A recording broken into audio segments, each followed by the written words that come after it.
en los corazones aquello que Dios ha establecido que produzca. Señor amado, que no sea mi humanidad, sino que sea la presencia del Espíritu Santo, Señor, la que pueda transmitir, Señor amado, el conocimiento y lo que sea necesario, Señor, eh, que esté escrito, de lo que está escrito que vamos a compartir en este momento y en este día. Gracias te damos en el nombre de Jesús. Amén.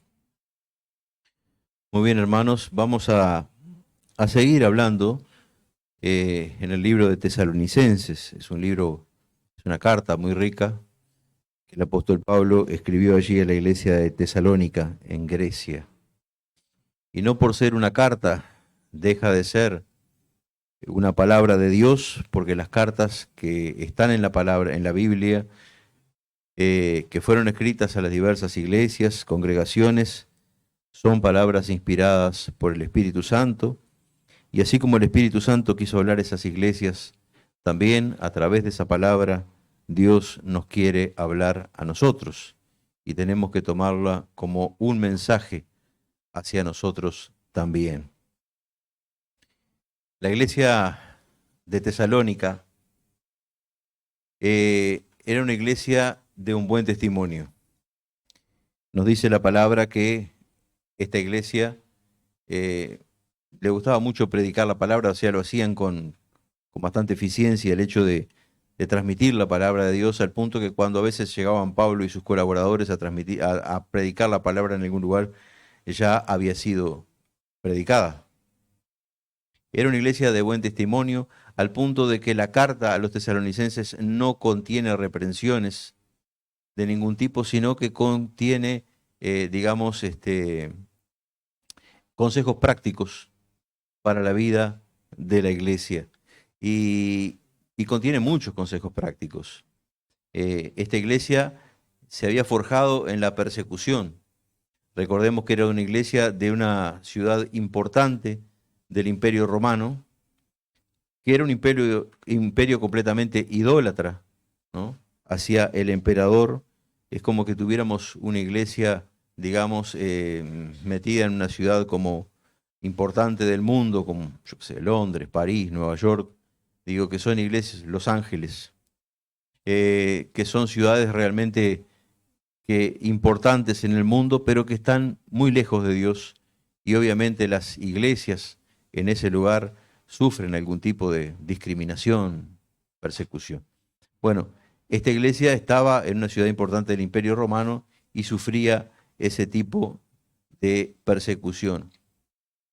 No obstante, su buen testimonio, era una iglesia relativamente nueva, y cuando es una iglesia nueva que no ha tenido, digamos, una cierta cantidad de tiempo para fortalecerse en la palabra de Dios a través de las enseñanzas, a través de los maestros que por ahí circulaban, era una iglesia que podía ser pasible de caer o desviarse, ¿verdad? Como consecuencia de alguna enseñanza mala, conocida, llamada herética, ¿no? Una herejía, o simplemente por un descuido de sus miembros, ¿verdad?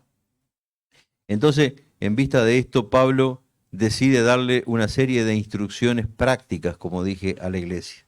La iglesia en sí tenía buen testimonio y Pablo decide darle instrucciones prácticas para la vida diaria de la iglesia. Instrucciones prácticas que hoy nosotros podemos aprovechar porque están escritas para nosotros también, y nosotros también necesitamos esas instrucciones prácticas para la vida de la iglesia, para nuestra vida en, en lo que es el Evangelio, ¿verdad? Y ya hemos visto algunas de esas instrucciones que algunos hermanos han hablado acá, ya lo hemos visto. A ver, déjenme.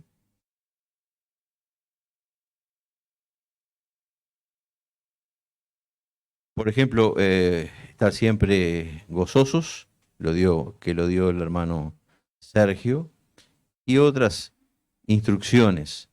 Y hoy vamos a dar una instrucción que es, para mí, una de las más profundas y e importante. Y se encuentra allí en 1 de Tesalonicenses 5:19.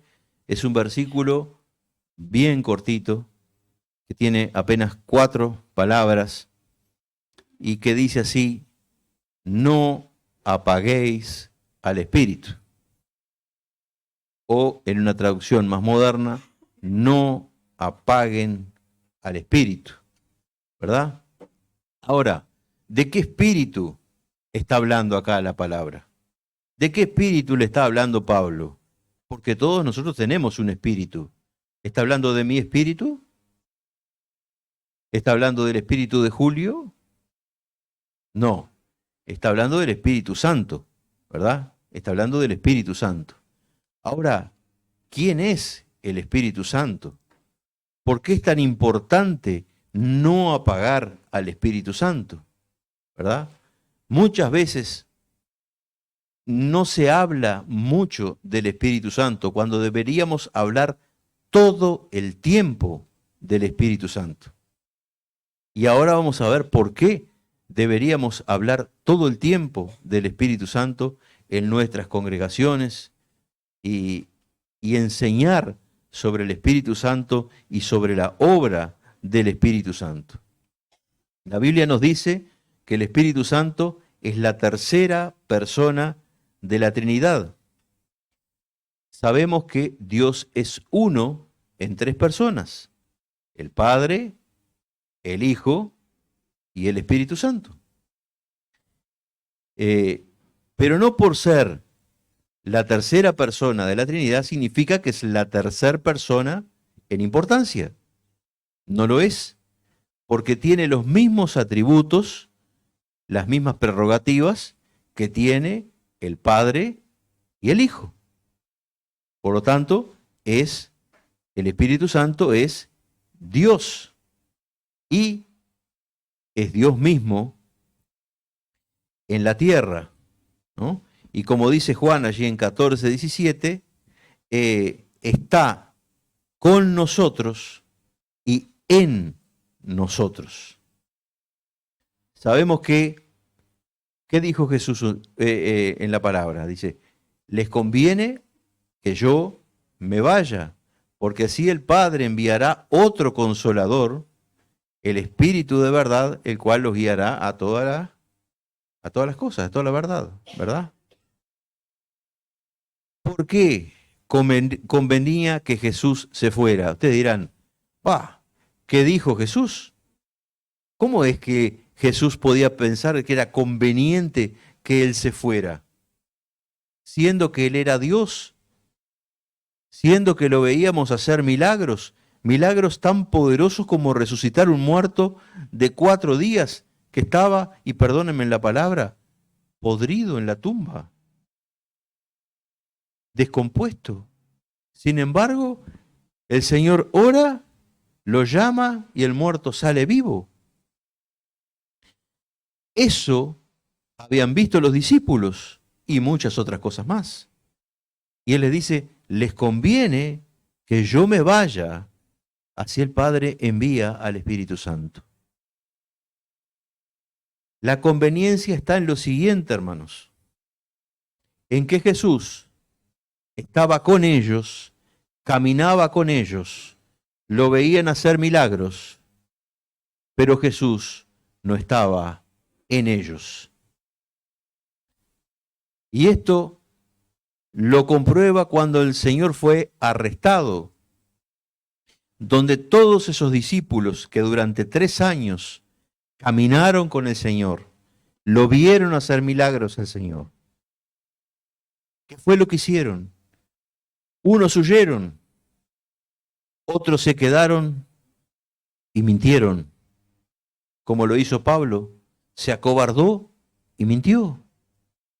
Pero lo negaron al Señor y habían estado con Él 3 años. Sabían que era Dios. Un tiempito atrás Pedro le había dicho, tú eres el Cristo, el Hijo del Dios viviente. Y como dije, le habían visto hacer todos estos milagros. ¿Cuándo fue que su actitud cambió? ¿Cuándo fue que la actitud especialmente, y nos vamos a centrar en Pedro, cambió? cuando el Espíritu Santo, cuando Jesús asciende a los cielos y el Espíritu Santo viene y allí en Pentecostés toma cuenta de sus vidas y Pedro sale y dice que predica a una multitud y se convierte en 3.000 personas. Y aquel Pedro que se había estado calentando las manos con los enemigos del Señor y que había mentido que no conocía al Señor, le dijo a esa multitud: ustedes mataron al Señor, sin miedo ninguno, sin problemas, predicando allí con denuedo, predicando allí sin tapujos, sin importarle que lo identificaran con el Señor. ¿Qué había pasado con ese Pedro?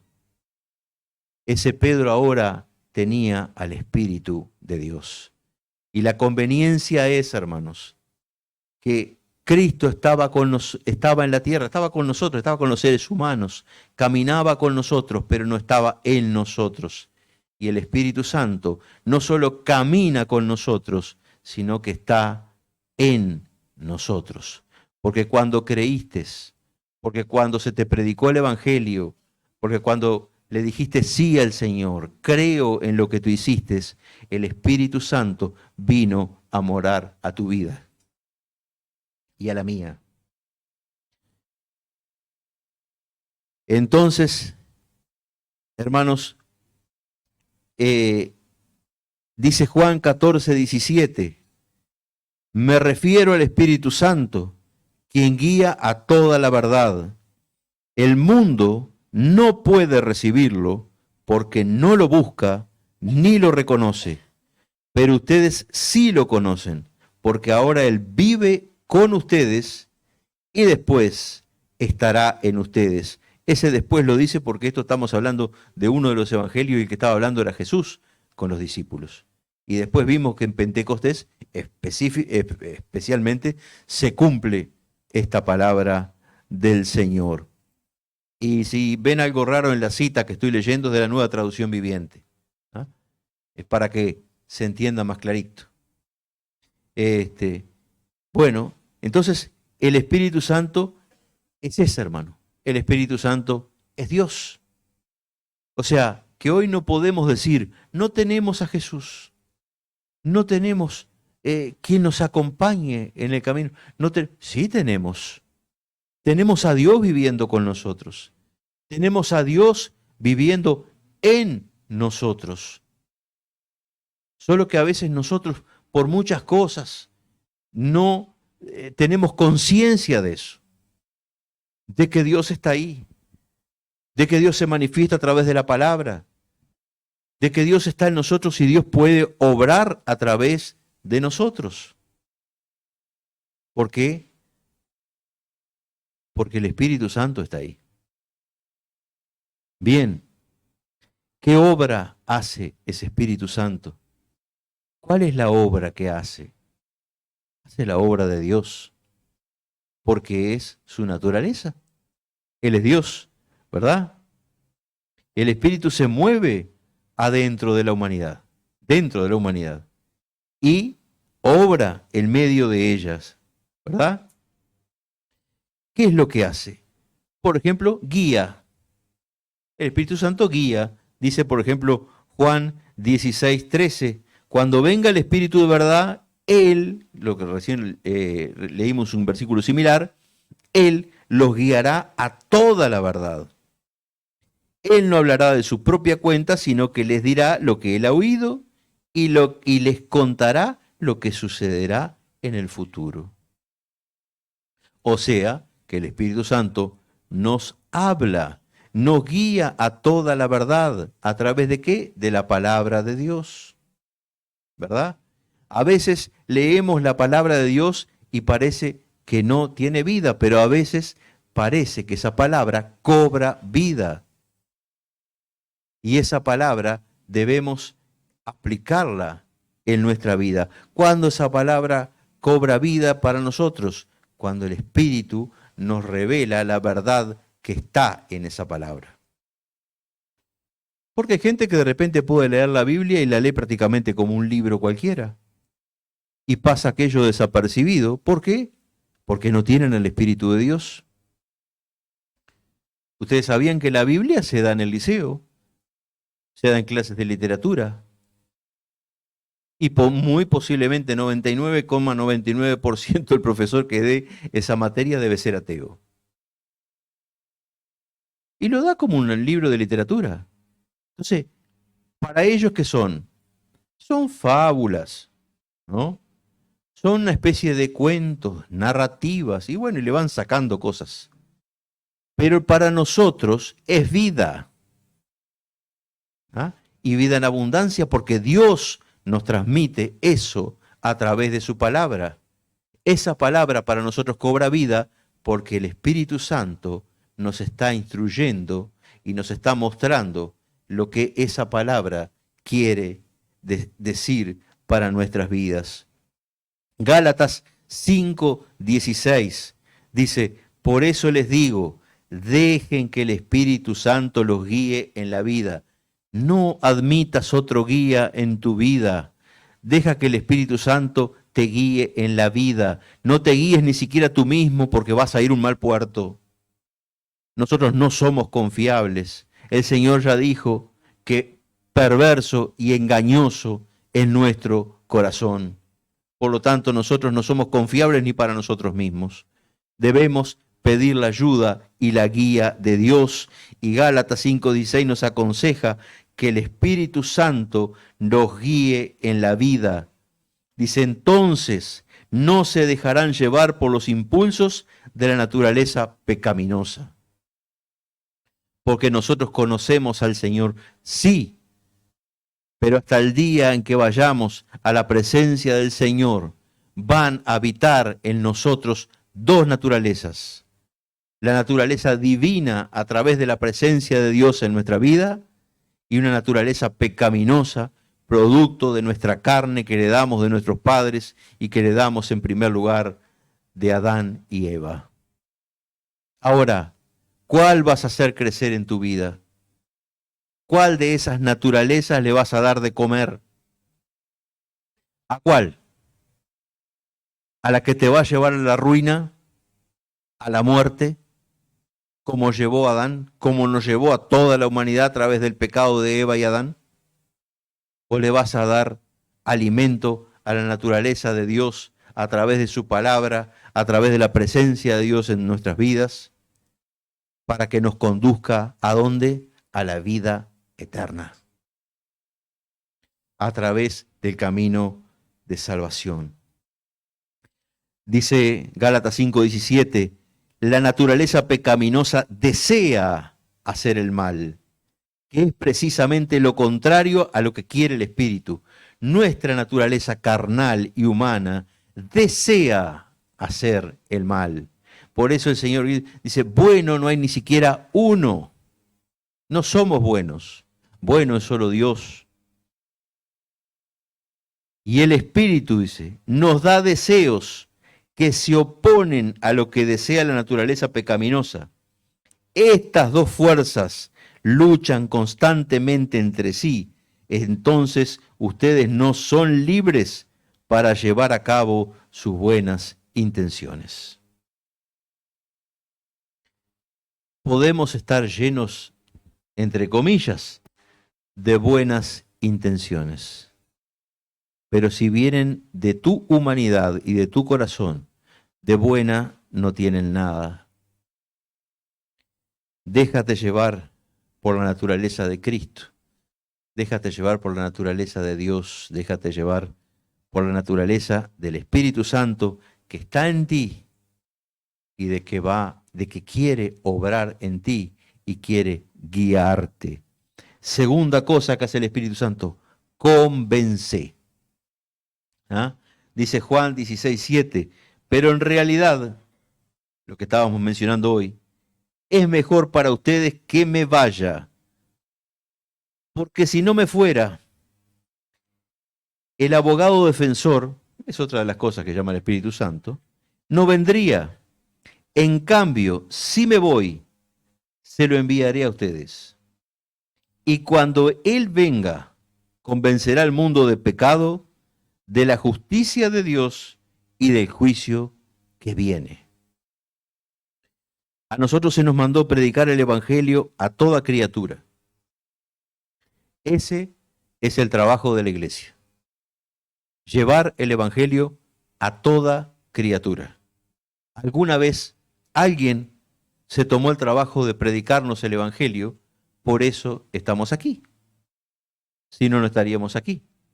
Estaríamos en nuestra casa, no sé, viviendo una vida alejada de Dios.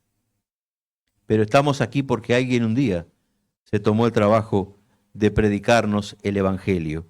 Ahora, ¿qué pasa cuando predicamos el Evangelio? Hermanos, si nosotros vamos a predicar el Evangelio sin el Señor, quien predica un Evangelio sin el Señor, no va a pasar nada. Es como hablábamos de la clase de literatura con la Biblia. No pasa nada. Pero cuando el Espíritu Santo obra a través de nuestras palabras en quien le estamos predicando, yo le aseguro que lo vamos a ver acá. Porque la obra no la hacemos nosotros. Cualquiera de nosotros podemos tener, no sé si se dice así en español, pero en portugués, una retórica impresionante. Podemos hablar con una locuacidad que, tipo un político, ¿vieron? Vieron que el político agarra el micrófono y hacen impresionantes los discursos que se dan, ¿no? Y la gente enardecida allí. Bueno, nosotros podemos tener esa cualidad para hablar, pero ¿sabe qué? Le vamos a hablar a la gente y no se va a convertir nadie, porque no es por mi capacidad de hablar que alguien se va a convertir.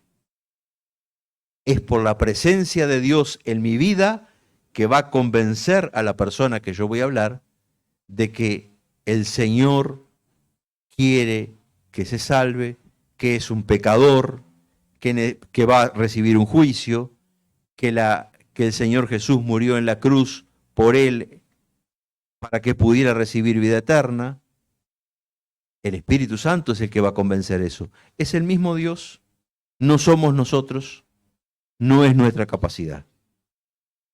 Así que, de repente, si queremos alguno para complementar su estudiar dialéctica, no sé, no va a resolver nada cuando estés predicando el Evangelio.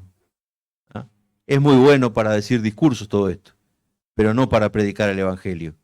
A veces hay gente, hermano, muy ruda, que no recibió instrucciones de ningún tipo, pero están llenas del Espíritu de Dios. Y cuando van a predicar la palabra de Dios, ¿qué pasa? La gente se convierte. La gente se convierte. Dice, pero esta persona, ¿qué le puede haber dicho si es cuadrado? No, ¿qué le dijo? Yo no sé qué le dijo. Yo sé quién actuó. Y ese fue Dios. Para que esa persona recibiera la palabra y pudiera entender su condición y pudiera arrepentirse y quisiera recibir del Señor y quisiera congregarse e iniciar ese camino de salvación, ese camino de santificación. Entonces, hermanos, el Espíritu convence, también el Espíritu revela, pero fue, dice 1 Corintios 2:10, pero fue a nosotros a quienes Dios reveló esas cosas por medio de su Espíritu, pues su Espíritu investiga a fondo y nos muestra los secretos profundos de Dios. Nadie puede conocer los pensamientos de una persona, excepto el propio espíritu de esa persona, y nadie puede conocer los pensamientos de Dios, excepto el propio Espíritu de Dios. Y nosotros hemos recibido el Espíritu de Dios, no el Espíritu del mundo, de manera que podemos conocer cosas maravillosas que el Señor nos ha regalado. Tremendo, ¿no? Tremendo. Las maravillas de Dios se conocen por la presencia del Espíritu Santo en nuestra vida. También este mismo Espíritu actúa en el proceso de santificación. ¿Qué es un proceso de santificación? Nosotros, cuando venimos a Cristo, estamos, como quien dice, somos una especie de diamante bruto. Tenemos que ser pulidos, ¿verdad? Tenemos que ser pulidos para ir alcanzando, digamos, valor. ¿Ustedes sabían que el diamante, por ejemplo, es un pedazo de carbón? ¿Quién sabía que el diamante es un pedazo de carbón? Ahora, ¿qué valor tiene cuando es un pedazo de carbón? Poco. Ese diamante tiene que ser pulido, lapidado, trabajado. Y cuando termina el proceso, es una piedra que tiene muchísimo valor. Un diamantecito chiquito, así de este tamaño, tiene muchísimo valor. Hay países que inclusive mantienen su economía vendiendo diamantes, como por ejemplo Sudáfrica es uno de los mayores productores de diamantes del mundo. Pero esto tiene que llevar un proceso. Y nosotros somos una especie de diamante en bruto. Dios nos ha prometido la vida eterna, pero el Señor nos dice, sed santo como yo soy santo. Y tenemos que ser igual a Él. Por lo tanto, tenemos que iniciar un proceso de santificación en nuestra vida para que cada día nos vayamos pareciendo más al Señor en todas las cosas. Lógicamente que este proceso no va a concluir en esta tierra. Este proceso va a concluir en el momento en que estemos cara a cara con el Señor. Ya sea porque nos vayamos de este mundo, ya sea porque nos vayamos cuando el Señor, nos vayamos de este mundo, quiero decir, de una forma natural, cuando morimos, o ya sea porque el Señor nos venga a buscar, que también lo estudiamos en el libro de Primera Tesalonicenses, lo dio José acá, y cuando el Señor nos venga a buscar también estaremos en su presencia. ¿Ah? Ahí concluirá nuestro proceso de santificación. Mientras tanto vamos pasando por ese proceso de santificación, donde el Señor nos va puliendo y sacando las cosas que venían del mundo y colocando cosas nuevas, cosas de Él, cosas de Dios, maravillas de Dios, que solo Dios sabe, digamos, en nosotros, haciéndonos conocer esas maravillas, cambiando nuestra forma de ser, cambiando nuestra vida, cambiando nuestras actitudes, modificando ciertas cosas, para que cada día nos vayamos pareciendo más y más a nuestro Creador. Y el Espíritu Santo también es la garantía, hermanos, de la vida eterna. ¿Qué es? ¿Por qué el Espíritu Santo es la garantía de la vida eterna? Porque no puedes ser salvo si no tienes el Espíritu Santo. Un mundano no puede ser salvo, no tiene el Espíritu Santo. Una persona del mundo, una persona incrédula. Pero nosotros tenemos el Espíritu Santo. Y cuando Dios nos mira y sabe que tenemos el Espíritu Santo, nos ve, es la garantía de que nosotros vamos a ser salvos. La Biblia nos dice allí en Efesios 1:14, si van a la versión Reina Valera, es probable que entiendan poco lo que ese versículo quiere decir, porque habla unas palabras un poco extrañas que nosotros no las usamos normalmente. Dice que el Espíritu es las arras de nuestra herencia. ¿Qué son arras? ¿Alguien sabe quién son arras?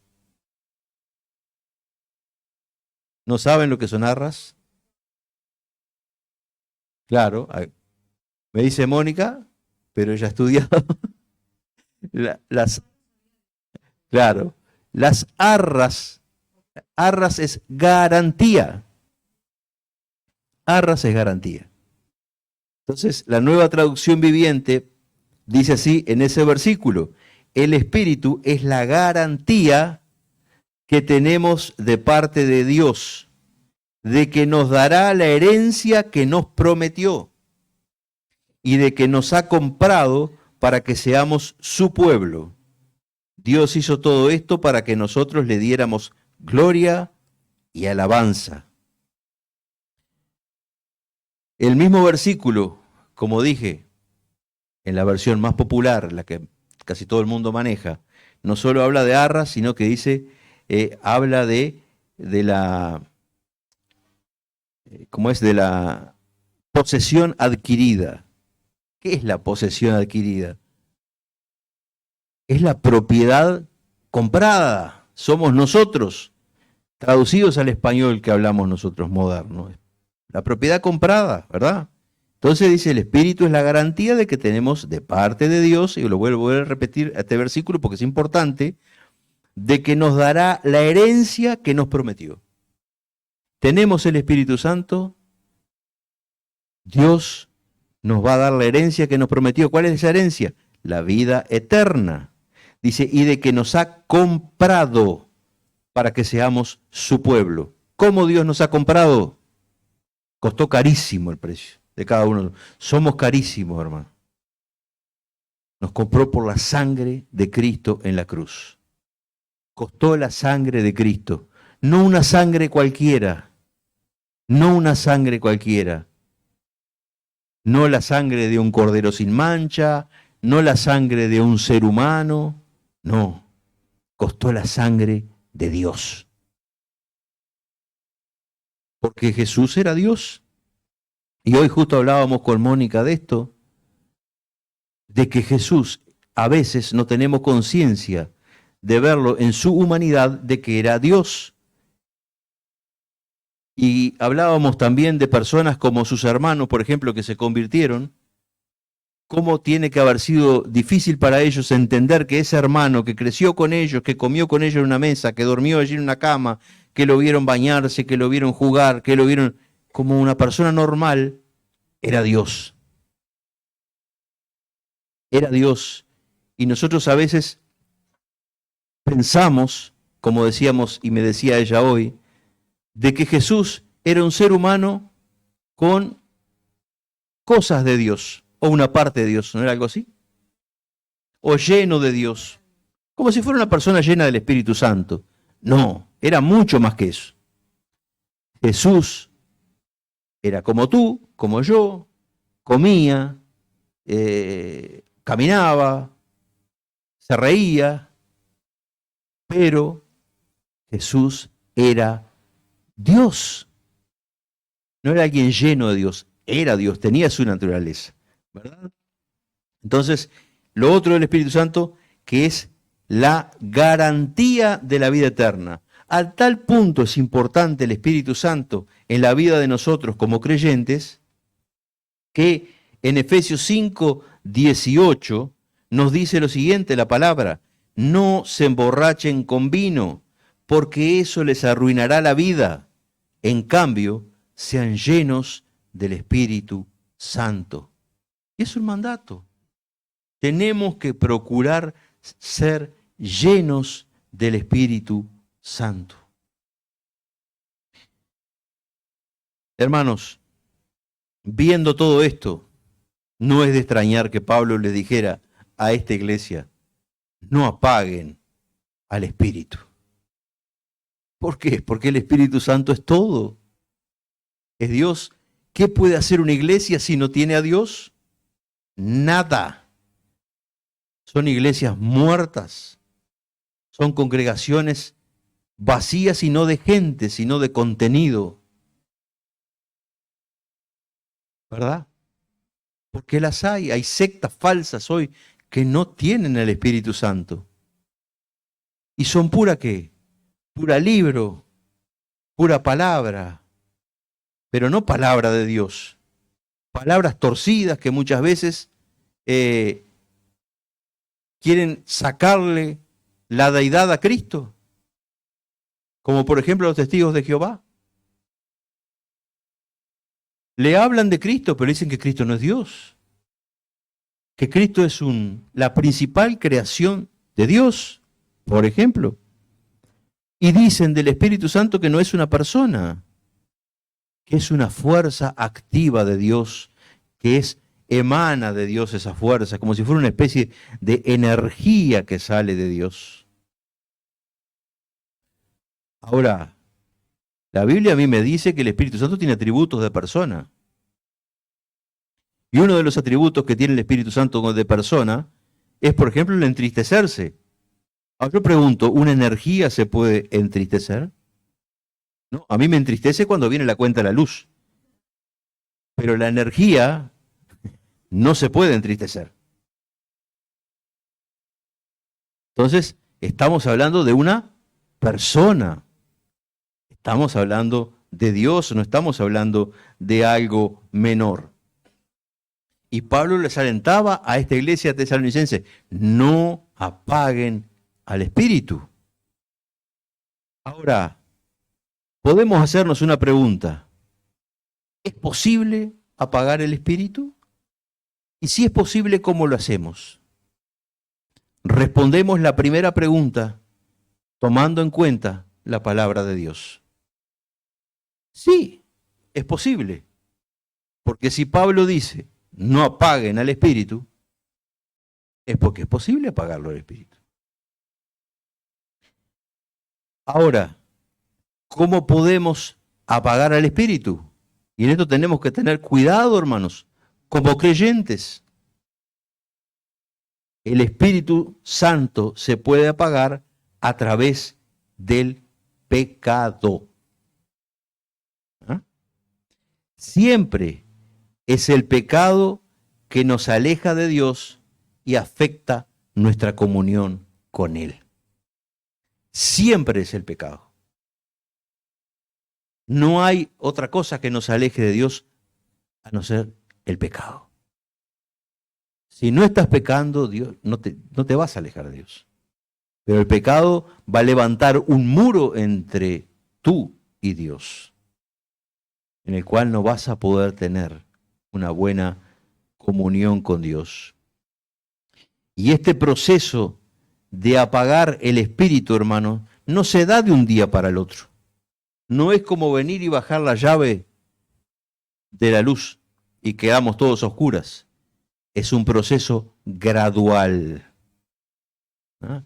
Gradual. Es como, ¿vieron esos botes amarrados a la orilla del mar?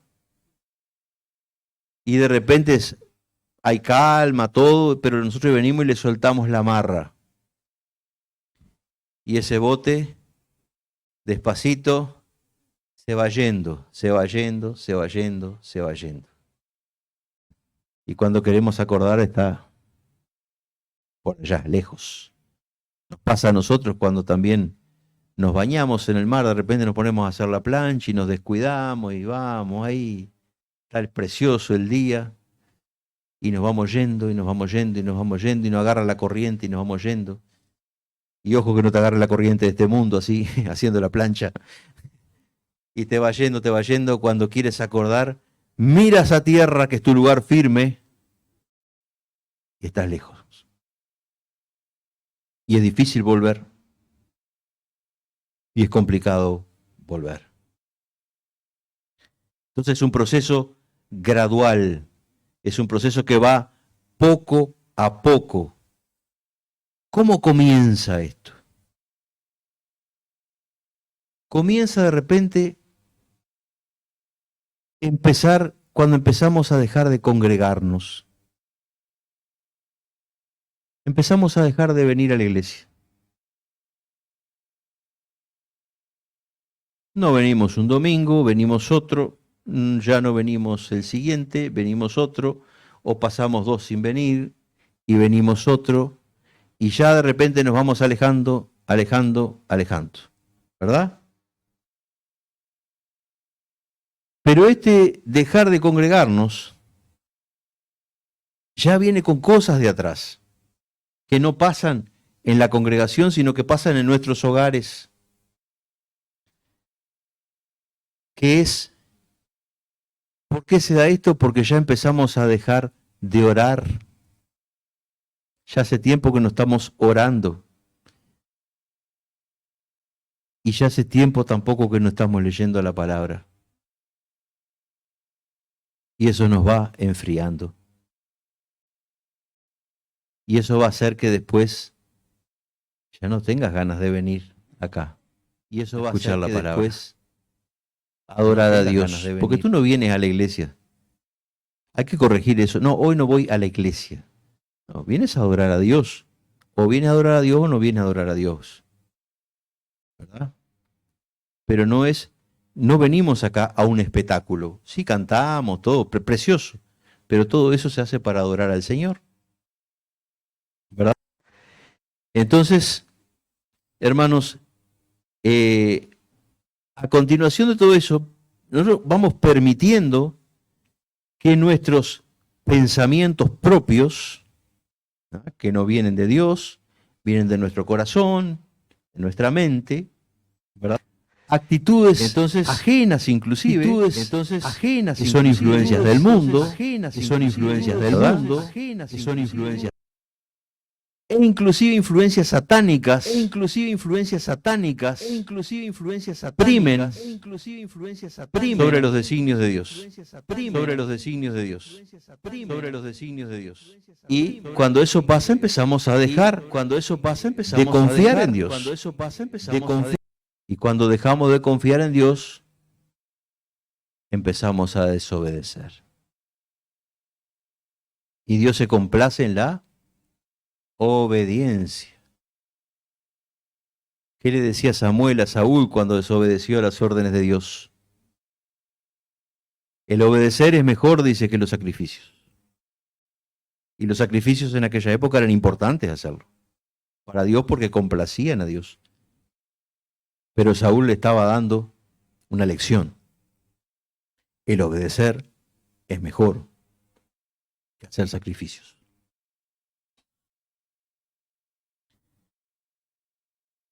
Hermanos,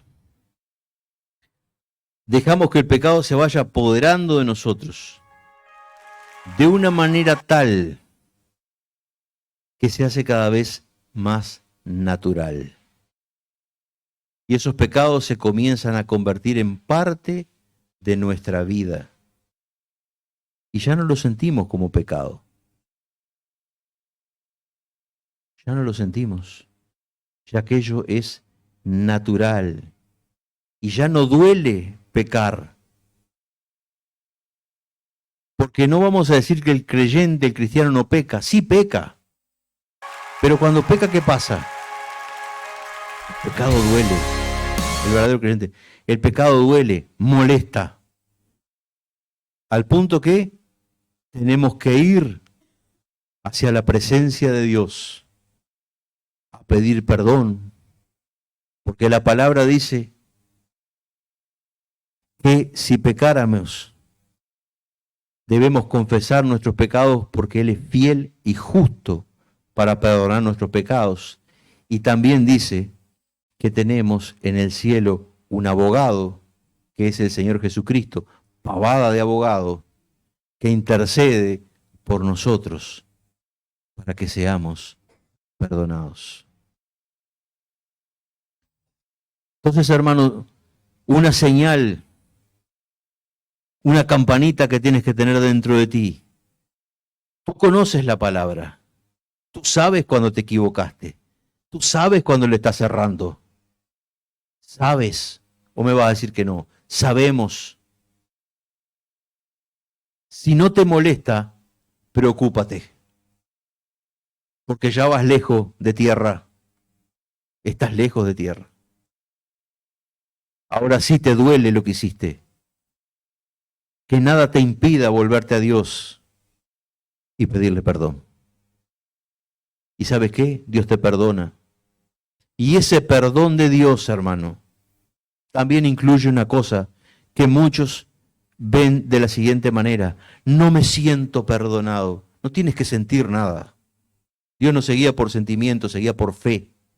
Y la Biblia dice que si tú le pides perdón a Dios de corazón, Dios te perdona.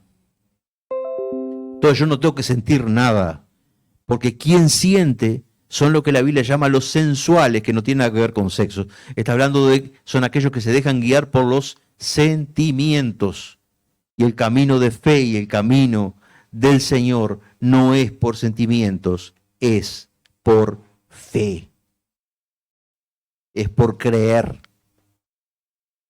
Dios me dijo que si yo le pido perdón de corazón y yo me arrepiento de mi pecado, Él me perdona. Y en eso me toca agarrar. Dios me perdonó y punto. No tengo que sentir nada. No hay que sentir nada. Hermanos, a través de nuestro pecado, entristecemos al Espíritu Santo. O como dice otras versiones, lo constristamos. ¿Bueno? Contristamos. ¿Ah? Lo contristamos al Espíritu Santo. ¿Tá? Contristar es entristecer, afligir al Espíritu de Dios. Cuando nosotros pecamos, a Dios le duele. Le duele. Somos sus hijos. Es como si viéramos a uno de nuestros hijos pecar. Nos duele.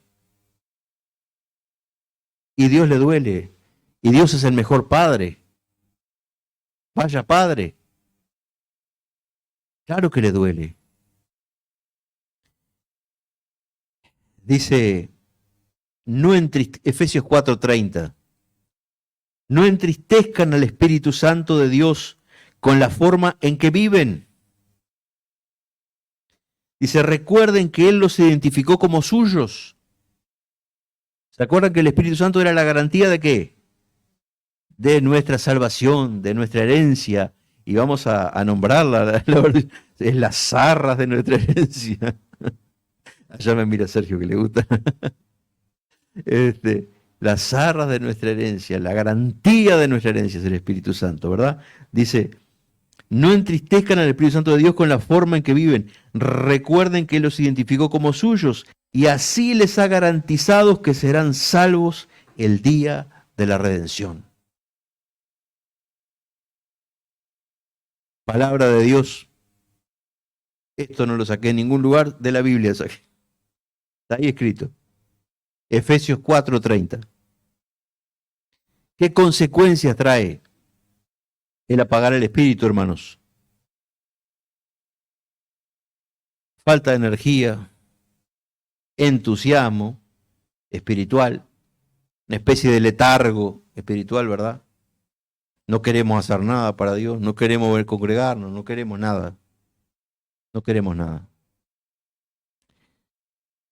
La oración, como dijimos, se debilita o desaparece, la lectura de la palabra, y no hay motivación para congregarse.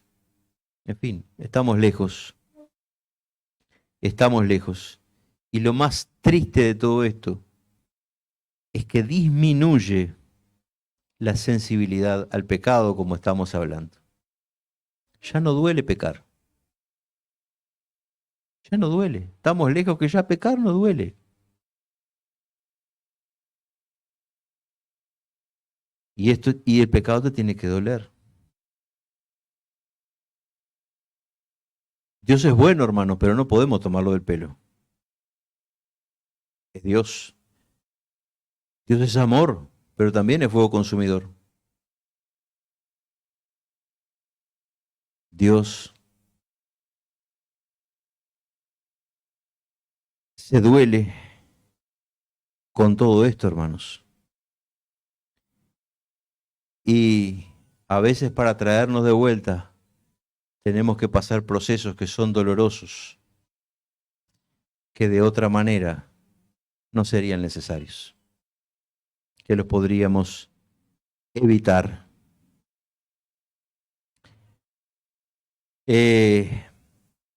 ¿Cómo podemos evitar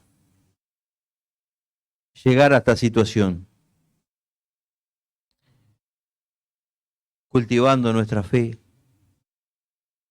escudriñando la palabra de Dios, llevando una vida de oración.